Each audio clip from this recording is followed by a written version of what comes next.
Bab 250 Dominasi Tanpa Batas. Meskipun Valentino tidak melakukan apapun dan hanya bergantung pada istri saja, Angel juga bersedia bersama Valentino.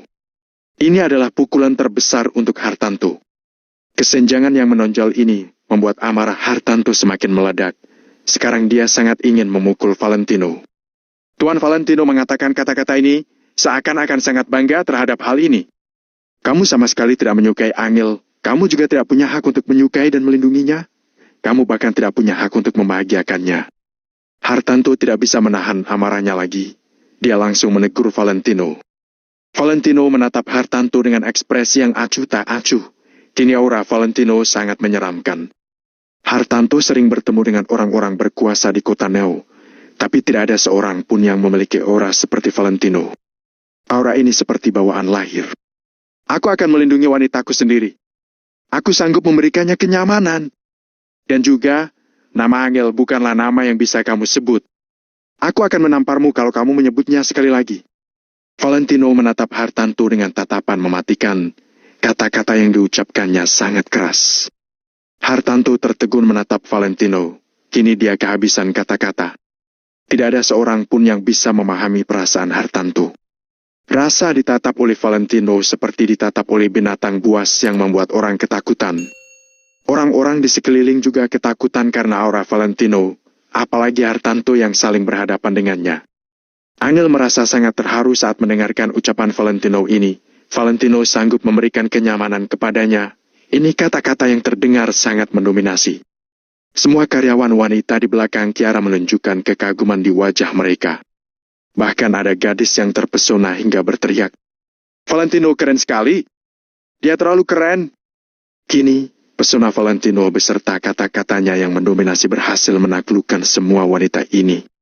Kenyamanan? Apa yang kamu gunakan untuk membuatnya nyaman? Ini adalah dunia realistis. Ini dunia yang memerlukan uang. Tanpa uang, kamu bukanlah apapun. Orang lain bisa tinggal di rumah besar, tapi kamu tidak bisa memberikannya. Orang lain bahkan punya kosmetik dan tas bermerek, kamu tetap saja tidak sanggup memberinya. Bahkan kamu juga tidak sanggup memberikan mobil mewah. Lihatlah Maseratiku, jangankan kamu tidak bekerja, walau kamu bekerja, kamu juga tidak akan sanggup membelinya seumur hidup ini. Valentino, kuberitahu kamu, ini dinamakan kesenjangan. Kamu harus menatap kesenjangan ini selama-lamanya. Setelah Hartanto tertegun sejenak, dia menatap Valentino dengan tatapan menghina. Apa gunanya kalau Valentino punya aura yang sangat kuat? Dia miskin, ini adalah kenyataan. Semua orang bisa mengatakan kata-kata keren, tapi tidak semua orang bisa memiliki uang. Gahe, menurutku kata-kata Tuan Hartanto masuk akal. Valentino hanya sanggup membeli BMW ratusan juta. Maserati, mimpi, ucap Kiara. Valentino menggelengkan kepalanya. Kalau dia mau beli, bagaimana mungkin dia hanya membeli Maserati saja? Maksudmu, kalau kaya bisa memiliki semuanya? Tanya Valentino. Tentu saja. Semua barang di dunia ini bisa dimiliki dengan uang. Tidak ada sesuatu yang tidak bernilai. Semua ini tergantung pada sanggup atau tidak. Seperti yang kulakukan kepada Angel sekarang. Kalau kamu tidak bergantung pada Angel, kamu bahkan tidak sanggup beli bunga mawar ini. Inilah kenyataan. Hah? Hartanto tertawa dengan nada menghina. Wajah Hartanto sekali lagi dipenuhi dengan percaya diri. Dia percaya dengan penilaiannya, juga percaya dengan informasi yang didapatkannya. Valentino hanyalah menantu yang bergantung kepada keluarga Kusuma. Apa yang bisa dia pamer di depan Hartanto? Apa yang sanggup dia beli? Beberapa waktu lalu, dia berlagak sombong karena memenangkan lotre, namun dia segera menghabiskan uang itu. Terakhir uangnya sudah habis, tapi dia sudah terbiasa berfoya-foya, jadi dia balik bersama Angel lagi. Mengambil keuntungan dari grup Kusuma. Dia adalah parasit keluarga Kusuma, bagaimana mungkin dia punya uang? Kiara tidak berhenti menyindir. Valentino mengerutkan alisnya saat mendengar kata-kata Kiara. Tidak heran saat Valentino baru-baru datang, ekspresi Angel terlihat sangat sedih dan marah. Awalnya Valentino merasa aneh, seharusnya Angel malu karena Hartanto menyatakan perasaannya, tapi kenapa dia marah? Sekarang tampaknya Kiara pasti sudah memfitnah Angel tadi, maka itu Angel merasa sangat sedih.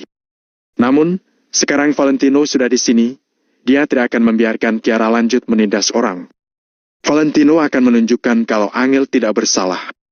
Kiara, aku katakan sekali lagi, aku sama sekali tidak mengambil keuntungan grup Kusuma. Semua kerja sama dengan Meporain Real Estate tercatat jelas. Kamu bisa memeriksanya setiap saat. Angel mengatakan dengan amarah. Catatan keuangan bisa dipalsukan, kata-katamu tentu saja tidak bisa dipercaya. Kiara malah semakin menghina. Kamu? Angel menjadi semakin marah saat mendengarnya. Tidak ada orang yang bisa sabar setelah difitnah seperti ini.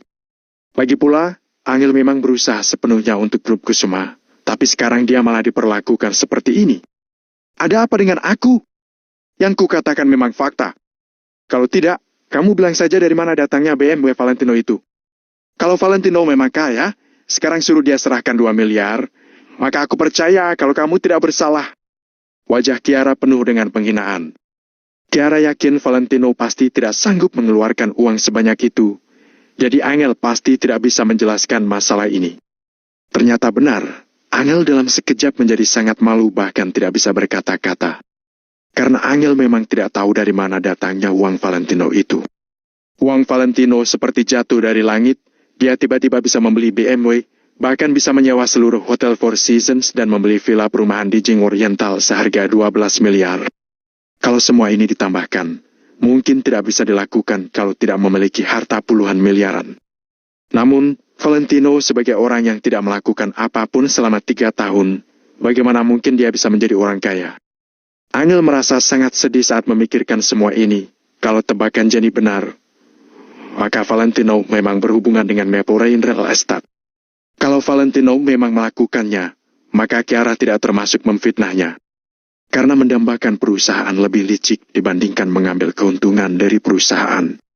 Valentino menggelengkan kepalanya. Jika Hartanto bersikeras mengatakan bahwa uang adalah yang utama, bahkan Kiara memaksa Angel untuk menunjukkan dirinya tidak bersalah dengan mengeluarkan lebih banyak uang. Maka, Valentino tidak punya pilihan lain lagi. Meskipun ada ketentuan dari keluarga Wijaya untuk tidak boleh mengungkapkan identitasnya. Namun, demi Angel, ketentuan ini tidak termasuk apa-apa. Angel, serahkan hal ini kepadaku. Aku akan membuktikan bahwa kamu tidak bersalah. Valentino memberikan tatapan meyakinkan kepada Angel. Angel juga tidak tahu bagaimana menanganinya. Dia hanya menganggukkan kepalanya. Bab 251, aku mau 10 miliar. Bagaimana kamu membuktikannya? Apa kamu sanggup memberikan 2 miliar? Tunjukkan kalau kamu bisa. Kiara tidak berhenti mencibir. Hartanto juga menatap dengan tatapan menyindir, seakan-akan Valentino seperti sebuah bahan candaan. Kalau kamu bisa membuktikan dengan mengeluarkan 2 miliar, maka aku langsung pergi dan tidak mengganggu Angel lagi. Namun, kalau kamu tidak sanggup, maka jangan pamer di depanku. Aku bisa memakai uang untuk membuatmu berlutut di depanku. Apa kamu percaya? Hartanto tersenyum licik. 2 miliar. Valentino mengerutkan alisnya. Benar, 2 miliar. Mereka berdua berkata bersama. Sedikit sekali, bagaimana kalau 20? Oh tidak, 10 miliar.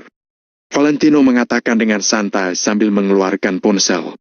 Awalnya, dia ingin mengatakan 20 miliar. Tapi uang tunai 20 miliar susah dibawa. Hanya saja, omongannya membuat semua orang tertegun. Uang tunai 2 miliar. Valentino bilang terlalu sedikit. Apakah Valentino tidak paham dengan uang sebesar 2 miliar? Mobil BMW Valentino hanya berkisar 1 miliar saja. 2 miliar sanggup membeli 2 BMW.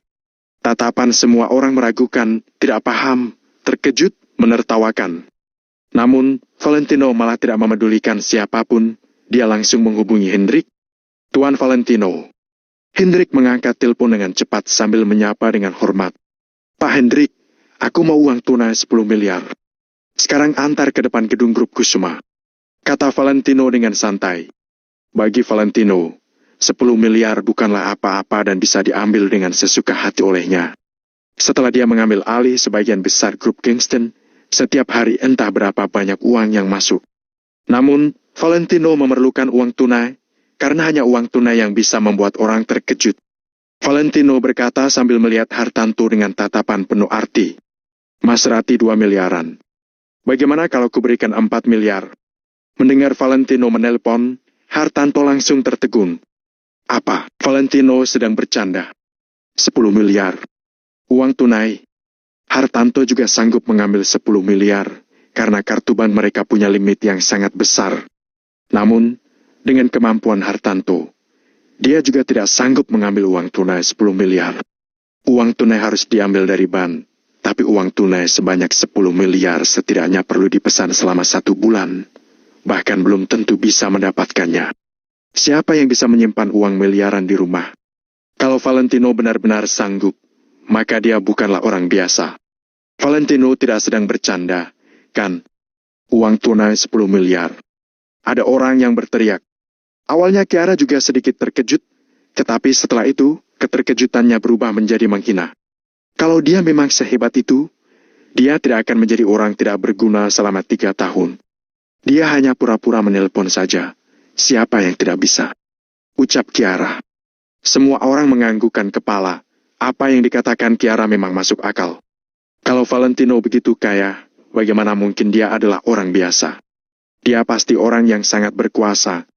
Namun, sebaik apapun emosi orang berkuasa itu, dia juga tidak mungkin bisa sabar menahan semuanya selama 3 tahun. Valentino tidak memedulikan omongan orang di sekitar. Dia hanya diam-diam menunggu jawaban Hendrik. Namun, Hendrik tidak seperti biasanya langsung menanggapi semua permintaan Valentino. Kali ini dia terdiam. Beberapa menit kemudian, Hendrik menghela napas sambil berkata, "Tuan muda Valentino, tampaknya kali ini tidak bisa." Nada bicara Hendrik terdengar kesulitan, merasa bersalah, bahkan merasa tidak berdaya seakan-akan ada sesuatu yang sulit dikatakan. "Kenapa?" Valentino mengerutkan alisnya. Jangan-jangan ada yang terjadi dengan Maple Rain Real Estate. Meskipun ada masalah yang terjadi, Maple Rain Real Estate tetap saja bergantung pada keluarga Wijaya Kota Miracle. Bagaimana mungkin tidak sanggup mengeluarkan 10 miliar? Tuan Valentino, Anda juga tahu beberapa waktu lalu keluarga mulai melakukan pengendalian terhadap pengeluaran di sini. Semua transaksi harus tercantum di catatan. Sekarang mereka bahkan mengirim Tuan Marco untuk memantau. Saat ini semua pengeluaran perusahaan harus melalui tanda tangan Tuan Marco. Hendrik menjelaskan dengan pasrah. Valentino terdiam sejenak, lalu berkata, "Maksudnya, sekarang mereka membekukan danaku. Aku tidak bisa menyentuh uang perusahaan." Kalau keluarga Wijaya bertindak seperti ini, Valentino mengerti kalau mereka mau memutuskan hubungan dengannya. "Bukan, Tuan muda Valentino. Anda tetap bisa menggunakan dananya, hanya saja semua harus tercatat dalam catatan secara jelas." Tadi di rapat siang hari, Tuan Marco mengusulkan masalah ini, bahkan mendapat persetujuan suara. Hendrik menjelaskan. Valentino menganggukkan kepala. Lagi-lagi Marco, Valentino sudah menduga kalau Marco datang ke kota Neo untuk memantau dan mengontrolnya. "Aku sudah paham." Valentino menganggukkan kepala. Tampaknya cara ini sementara tidak berguna lagi.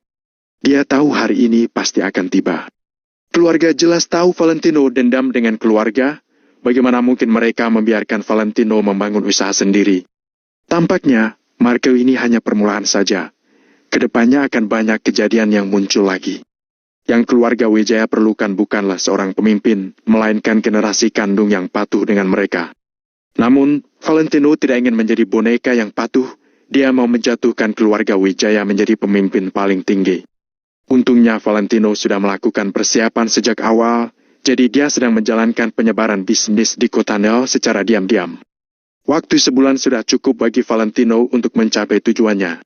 "Tuan muda Valentino, Anda begitu memerlukan uang, apakah ada yang terjadi?" Sebelum mematikan telepon, Hendrik bertanya dengan khawatir. "Ada yang meragukan uang Angel adalah uang kotor. Aku hanya mau membuktikan saja," jawab Valentino. "Ternyata begitu. Tuan Valentino, Anda tidak perlu khawatir. Barang yang kukirim segera tiba." Setelah Hendrik mendengarnya, dia langsung menjadi tenang. Baguslah selama tidak ada yang terjadi pada Valentino. Kalau hanya masalah uang, itu bukanlah masalah besar. Barang apa? Valentino tertegun. "Sebelum proposal Marco dijalankan, aku menggunakan hak kekuasaanku untuk mendapatkan sesuatu untuk Tuan muda Valentino. Tuan muda harus menerimanya. Marco sudah datang, saya tutup dulu." Tanpa menunggu Valentino bertanya, Hendrik langsung mematikan teleponnya. Valentino menggenggam ponsel tanpa mengatakan apapun. 10 miliar ini tidak bisa diambil lagi. "Kenapa?" "Dengar cara bicaramu. apakah uangnya masih bisa diambil? Hartanto langsung bertanya saat melihat Valentino yang terdiam. Sementara tidak bisa. Jawab Valentino. Bab 252 mobil mewah paling top. Ternyata kamu tidak mampu. Ya, tadi kamu hampir saja membuatku takut setengah mati. Tahu tidak? Aku benar-benar mengira kamu adalah orang kaya yang menyembunyikan kekayaannya.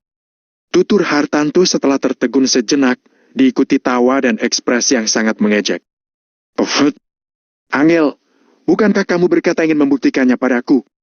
Aku sudah memberimu kesempatan. Kalau begitu, kamu biarkan Valentino yang membuktikannya padaku. Kiara juga tertawa di samping. Para pelayan keluarga Kusuma yang berdiri di belakang mereka semuanya menutup mulut, walaupun tadi ada beberapa orang yang ingin berpihak pada Angel. Jika Valentino tidak berhasil mendapatkan lebih banyak uang untuk membuktikan kemampuannya, maka uang keluarga Angel akan dianggap berasal dari sumber yang tidak jelas. Kalau begini jadinya, Angel tidak akan pernah mendapatkan kesempatan untuk menjelaskan fakta bahwa dia tidak pernah korupsi dari perusahaan keluarga Kusuma. Kalau masalah ini sampai terbukti, jangankan masih bisa menjabat sebagai manajer umum grup Kusuma, Nyonya Besar Kusuma pasti tidak akan pernah memaafkan Angel begitu saja. Kalau saat itu tiba, solusi yang diambil tentu saja akan sesuai dengan peraturan keluarga. Semakin dipikirkan, semakin riang dan tenang hati Kiara. Angel sudah merasa agak putus asa saat ini karena sepertinya kesalahpahaman ini tidak bisa diselesaikan dengan cara apapun. Valentino tidak mungkin bisa menghasilkan 2 miliar. Dia tidak punya uang sebanyak itu. Angel merasa dirinya agak konyol karena memikirkan hal ini. Ketika Jenny bertemu dengan orang kaya itu di siaran langsung 2 hari lalu, Angel bahkan bertanya-tanya apakah Tino itu sebenarnya Valentino. Kalau dipikir-pikir, Tino dengan santai menggesek kartu untuk membeli hadiah seharga 2 miliar. Hal itu bukanlah sesuatu yang bisa dilakukan Valentino. Kan? Valentino, sudah kubilang, kan? Kalau kamu bisa mengeluarkan uang sejumlah itu, aku akan pergi dan tidak akan pernah mengganggumu lagi. Tapi nyatanya kamu tidak mampu membuktikan bahwa kamu kaya. Jadi untuk apa kamu masih berpura-pura? Bayar dulu kompensasi untuk Maserati milikku, baru kamu boleh pergi. Sudut mulut Hartanto melengkung dan membentuk seringaian yang mencemooh. Saat ini, di matanya Valentino hanyalah seekor semut tak berdaya yang bisa dia injak kapan saja. Mata semua orang bagaikan lampu sorot yang tertuju kepada Valentino dan Angel dengan tatapan mengejek dan menghina. Tiba-tiba, terdengar suara mesin mobil dari kejauhan sekali lagi. Namun, tidak ada yang memperhatikan suara itu karena semuanya sedang menunggu jawaban dari Valentino. Tit, tit. Tiba-tiba terdengar bunyi klakson dari 2 mobil yang membuat telinga semua orang berdering. Di saat inilah baru semua orang tersadar dan menoleh ke arah datangnya klakson itu. Mereka kini menyadari bahwa sebuah mobil mewah telah sampai di hadapan mereka dari tadi. Tidak hanya itu, ia berhenti tepat di depan gedung perusahaan keluarga Kusuma. Mobil itu adalah sedan mewah yang seluruh bodinya berwarna hitam. Lapisan catnya mengilap sehingga memancarkan cahaya yang menyilaukan bagaikan sebuah batu obsidian. Di bawah sinar matahari yang terik, ia memantulkan cahaya bak sebuah berlian hitam yang mewah. Saat melihatnya, mata semua orang berkedip-kedip, mulut mereka menganga lebar dan wajah mereka terlihat takjub. Baik Kiara yang sebelumnya mencibir tanpa henti, Hartanto yang merasa dirinya sendiri paling kaya, maupun Angel, semuanya terlihat sangat terkaget-kaget. Seluruh mobil bersinar seperti batu obsidian hitam yang memantulkan cahaya dan menunjukkan kemewahan serta kegagahan. Desain bagian depannya terlihat agak berlebihan dan berbentuk seperti kisi-kisi matriks menyelang, lampu depannya berbentuk bundar yang menarik perhatian, sedangkan bentuk bodinya lebih ramping daripada sedan mewah pada umumnya. Bodi mobil ramping dikelilingi lapisan besi kromium dan bahkan diukir dengan merek mobil untuk menambah keunikannya. Semua fitur tambahan ini sangatlah tidak berguna. Tak terhitung jumlah mobil lain yang bisa dihias dengan fitur-fitur seperti ini. Namun, ada satu aspek mobil ini yang tidak bisa ditiru apalagi dilampaui mobil lain, yaitu logo di bagian depannya yang sangat mencolok. Semua orang pasti terpana melihat ukiran sepasang sayap yang sangat kentara serta huruf B berukuran besar yang terletak di tengahnya itu. Logo ini tak lain adalah merek mobil mewah paling top, yaitu Bentley. Garis-garis yang halus diukir membentuk sepasang sayap yang terbuka lebar, sehingga logonya secara keseluruhan terlihat seperti seekor elang yang sedang terbang tinggi di udara. Huruf B di tengah yang menandakan huruf pertama dari nama Bentley pendiri Bentley Motors, memberikan kesan bangsawan agung pada si pemilik mobil. Yang lebih hebat lagi, logo sedan Bentley hitam di depan semua orang itu bisa dimunculkan maupun disimpan, yang berarti mobil ini adalah mobil Bentley yang paling mahal dan mewah. Astaga, Bentley Malsen, itu Bentley Malsen. Bentley Malsen yang harganya miliaran. Teriak seorang karyawan muda di belakang Kiara. Bentley Malsen, serinya yang paling murah bahkan mencapai 10 miliar. Wah, ini adalah pertama kalinya aku melihatnya secara langsung. Benar-benar mewah. Kalian salah, mobil itu bukan Bentley Malsen. Bodi Bentley Malsen tidak sepanjang itu. Selah seseorang. Semua orang tercengang, kemudian cepat-cepat menoleh ke mobil Bentley itu lagi. Beberapa orang bahkan segera mengeluarkan ponsel mereka untuk mencari tahu. Tak lama kemudian, seseorang berseru lagi. Mobil ini memang bukan Bentley Malsen, tapi seri WP Bentley Malsen yang lebih panjang. Bentley Malsen yang diperpanjang harganya lebih mahal dan lebih bernilai.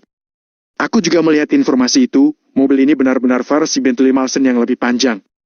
Dengan kata lain, mobil ini adalah yang termewah di antara mobil-mobil mewah lainnya. Harganya paling tidak 10 miliar atau bahkan 12 hingga 14 miliar. Seketika langsung terdengar seruan yang terus-menerus dan ada juga suara orang-orang yang terkesiap di kerumunan. Bentley Malsen versi panjang yang harganya tidak kurang dari 10 miliar ini benar-benar mengejutkan sekaligus mencuri perhatian semua orang. Mendengarnya saja sudah mengejutkan, apalagi melihatnya dengan mata kepala sendiri. Bahkan Hartanto juga terdiam. Bentley Malsen yang diperpanjang ini harganya tidak kurang dari 10 miliar. Hartanto merenung di benaknya, bahkan dia sendiri tidak mampu membelinya. Sebelum Bentley Malsen itu muncul, Hartanto tadinya adalah orang terkaya di kerumunan itu. Maserati dan 2 mobil Mercedes-Benz miliknya yang bernilai tidak kurang dari 1,6 miliar kini tampak tak bernilai di hadapan orang lain. Setelah Bentley ini muncul, Mercedes-Benz dan Maserati miliknya langsung turun kelas menjadi barang grade B. Ketiga mobilnya itu tidak bisa dibandingkan dengan Bentley ini sama sekali. Lagi pula, harga Bentley Malsen versi panjang ini dapat digunakan untuk membeli ketiga mobilnya dan bahkan masih mendapat kembalian. Semuanya penasaran dengan siapa pemilik Bentley Malsen itu. Jadi mereka pun mengalihkan pandangan ke mobil di hadapan mereka itu. Bahkan Valentino juga melihat ke arah mobil itu dengan agak terkejut. Sedetik kemudian, pintu mobil terbuka dan seorang pria berjas hitam melangkah keluar. Pandangan semua orang langsung tertuju padanya sambil berpikir diakah pemilik mobil bernilai miliaran itu. Pemuda yang mengenakan setelan jas itu tersenyum tipis dan terlihat seperti seorang tuan muda keluarga kaya atau pengusaha muda yang sukses. Namun, sorot mata dan ekspresi semua orang tiba-tiba menjadi aneh. Mereka menyadari bahwa pemuda itu mengenakan sepasang sarung tangan putih. Bahkan sepatunya juga dilapisi kain penutup sepatu. Orang itu ternyata hanyalah sopir. Akan tetapi, bahkan seorang sopir tidak akan bersikap sampai segitunya. Kan? Sikapnya itu seakan takut kalau dirinya sampai mengotori mobil.